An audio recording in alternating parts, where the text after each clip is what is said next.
अस्सलाम वालेकुम, नमस्कार, जय भीम। मैं Tariq Hussain UBTV India news channel से आपका स्वागत करता हूं। आप बने रहिए हमारे साथ। हम इस समय देश की राजनीतिक, आर्थिक और सामाजिक नीति पर चर्चा करेंगे, इसलिए अंत तक हमारे साथ बने रहिए और जानिए इस देश की राजनीतिक, आर्थिक और सामाजिक नीति पर संपूर्ण चर्चा।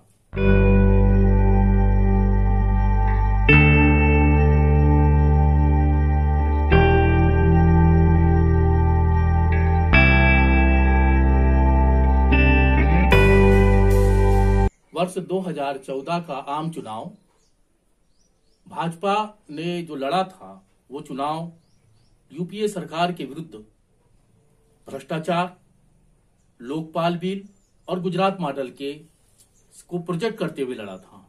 कहीं पर ऐसा समझ में नहीं आ रहा था कि भारतीय जनता पार्टी किसी सांप्रदायिक मिशन के तहत काम करके इस सत्ता को अर्जित करना चाहती है। इन तीन मामले जो जनहित से जुड़े हुए थे, इसी को ही आगे करके भारतीय जनता पार्टी ने चुनाव लड़ा और एक बड़ी सफलता भारतीय जनता पार्टी को मिली और देश में नरेंद्र मोदी के नेतृत्व में भारत में भाजपा की सरकार स्थापित हुई। आज आप देश के वर्तमान परिदृश्य पर अपनी दृष्टि डालें तो देश की राजनीतिक परिस्थितियों पर आप देखेंगे कि इस समय सिर्फ सांप्रदायिकता भारतीय समाज को विभाजित करने के लिए ऐसा लगता है कि ये पार्टी सत्तारूढ़ भारतीय जनता पार्टी सिर्फ सांप्रदायिक मिशन के तहत काम कर रही है, लेकिन इसके पीछे में एक सच छिपा हुआ है। जिस तरीके से निजी क्षेत्रों का दखल, पूंजीवाद इस देश के ऊपर हावी हो रहा है और निजी क्षेत्र तेजी से आगे बढ़ रहा है, यहाँ तक कि सरकार ने बहुत सारे संस्थानों को जो लाभ के थे उनको तक के बिक्री कर दिया है और बाकी बचत को बिक्री करने पर विचार कर रहा है। Subscribe now and press the bell icon. Never miss an update. आप देख रहे हैं देश के वर्तमान परिदृश्य को, तो आप ये समझने की कोशिश करिए कि किस प्रकार से सत्ता प्राप्ति करने के लिए जिन मुद्दों को सामने लेकर भारतीय जनता पार्टी ने चुनाव लड़ा था, जैसे कि लोकपाल बिल, जैसे कि भ्रष्टाचार जो यूपीए सरकार में हुआ था और गुजरात मॉडल, ये लगभग गौण हो चुके हैं, लगभग विलोपित हो चुके हैं इस परिदृश्य से। और अब सिर्फ ऐसा लगता है कि ये सरकार सांप्रदायिक मिशन को आगे बढ़ाकर देश के समाज को सांप्रदायिक विभाजन करके पूंजीवादियों को लाभ देना चाहती है और कुछ चंद मुट्ठी भर पूंजीवादियों के लिए नीति बनाने में मशगूल है। और किसान, मजदूर और बेरोजगार परेशान है, पीड़ित है, उनके लिए कोई भी ऐसी ठोस योजना नहीं है कि सरकार ये बोल सके डंके की चोट पर कि हमने अपने किसानों के लिए ये किया और ये स्तर उनका ऊंचा उठ गया। उनकी आय दुगनी करने की बात लगभग बेईमानी साबित हो रही है। बेरोजगारों को रोजगार देने की बात बेईमानी साबित हो रही है। 1 करोड़ लोगों ने बेरोजगार नौजवानों ने आवेदन किया रेलवे की नौकरी के लिए। 10 लाख नौकरियां थी, कहाँ गई कुछ पता नहीं। ना कोई एग्जाम हो रहे हैं, ना उन बच्चों को के लिए उनकी फीस लौटाई जा रही है। 500 करोड़ रुपया सरकार के पास इस मद का जमा हुआ है, लेकिन ना उसे वापस भी नहीं किया जा रहा है। और समझ में नहीं आ रहा है कि सरकार इसको रेलवे को निजी क्षेत्र में बेचकर आखिर क्या करना चाहती है। इससे रोजगार के अवसर घट रहे जा रहे हैं। जिस तेजी से सरकार लाभ के प्रतिष्ठानों को बेच रही है, तो एक अजीब स्थिति पैदा हो रही है कि ऐसा लग रहा है कि कुछ ही लोग, चंद मुट्ठी भर लोग ही देश के संसाधनों का फायदा लाभ उठा पाएंगे और बाकी लोग जो है लाभ से वंचित रह जाएंगे। मेरे कांकेर के भाइयों बहनों, मुझे बताइए, ये हमारी चोरी किया हुआ पैसा वापस आना चाहिए कि नहीं आना चाहिए? ये काला धन वापस आना चाहिए? ये चोर लुटेरों से एक एक रुपया वापस लेना चाहिए? इस रुपयों पर जनता का अधिकार है कि नहीं है? ये रुपया जनता के काम आना चाहिए। अरे एक बार ये जो चोर लुटेरों के पैसे विदेशी बैंकों में जमा है ना, उतने भी हम रुपये ले आए ना, तो भी हिंदुस्तान के एक एक गरीब आदमी को मुफ्त में 15-20 लाख रुपए यूं ही मिल जाएगा। इतने रुपये।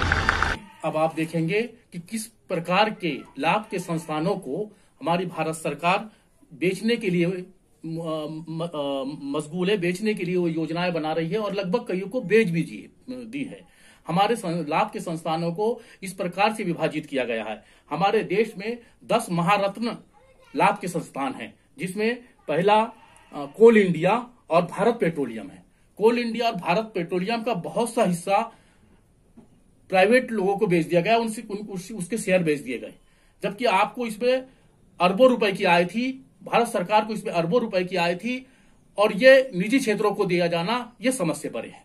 आप देखें, उसके बाद रत्न 14 है हमारे देश में, 14 संस्थान है जो रत्न की श्रेणी में आते हैं। उसमें एफसीआई है।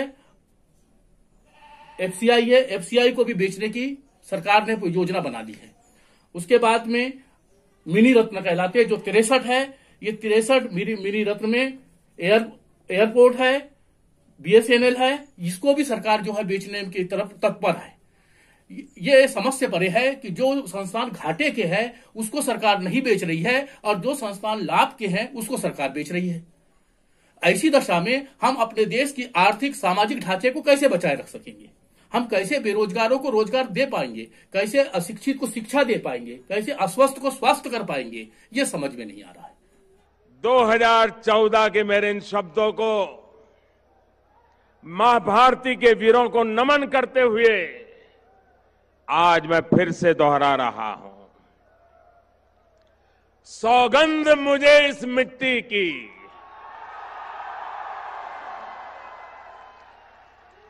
सौगंध मुझे इस मिट्टी की, मैं देश नहीं मिटने दूंगा। मैं देश नहीं रुकने दूंगा। मैं देश नहीं झुकने दूंगा। मेरा वचन है भारत मां को, तेरा शीश झुकने नहीं दूंगा। जाग रहा है देश मेरा, हर भारतवासी जीतेगा। सौगंध मुझे इस मिट्टी की, मैं देश नहीं मिटने दूंगा।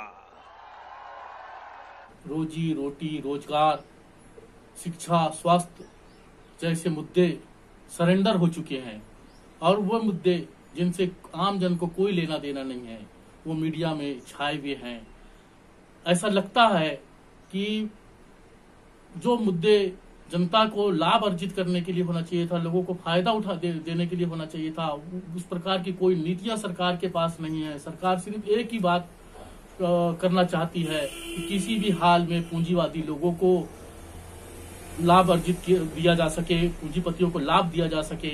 लेकिन आप इस बात पर जरूर गौर करिए कि इस बड़े विशाल भारतीय समाज को सांप्रदायिकता का चश्मा पहनाने की पूरी कोशिश हो रही है, ताकि सांप्रदायिकता की एक दीवार खड़ी हो जाए, लोग नफरत की एक दीवार खड़ी हो जाए और सरकार जो है अंदर से पूंजीवादियों को लाभ देते रहे, लाभ के संस्थानों को बेचते रहे और उनको लाभ देने के बाद आज कोई भी प्रधानमंत्री इस देश के अंदर, जब देश भारत आजाद हुआ तो प्रधानमंत्री जवाहरलाल नेहरू ने काका कालेकर आयोग का गठन किया।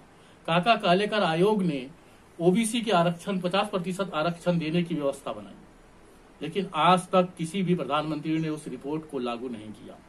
जैसे ही भारत के प्रधानमंत्री मोरारजी देसाई बने, प्रधानमंत्री मोरारजी देसाई ने मंडल आयोग का गठन किया। मंडल आयोग ने भी अपनी रिपोर्ट को प्रस्तुत किया। आज तक वो रिपोर्ट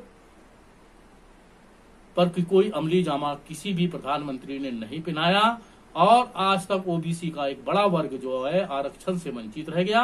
और अब तो बात ही अलग है, क्योंकि जब संस्थान ही बिकना शुरू हो गए तो रोजगार की बात ही खत्म हो गई। जब रोजगार ही नहीं रहेंगे तो आरक्षण की बात करना बेमानी है। अब समय हो गया है आपसे विदा लेने का। यूबी टीवी इंडिया चैनल आपकी आवाज है, आप इसे सब हमेशा सहयोग करिए। आपके सहयोग से ही ये बचा रहेगा और हमारे इस चैनल को लाइक करिए, सब्सक्राइब करिए, बेल आइकन को दबाइए और शेयर करना ना भूलें। कमेंट्स बॉक्स में कमेंट्स लिख के हमें सुझाव दीजिए। हम आपके सुझाव को सादर आमंत्रित करते हैं और उस पर विचार करेंगे। धन्यवाद।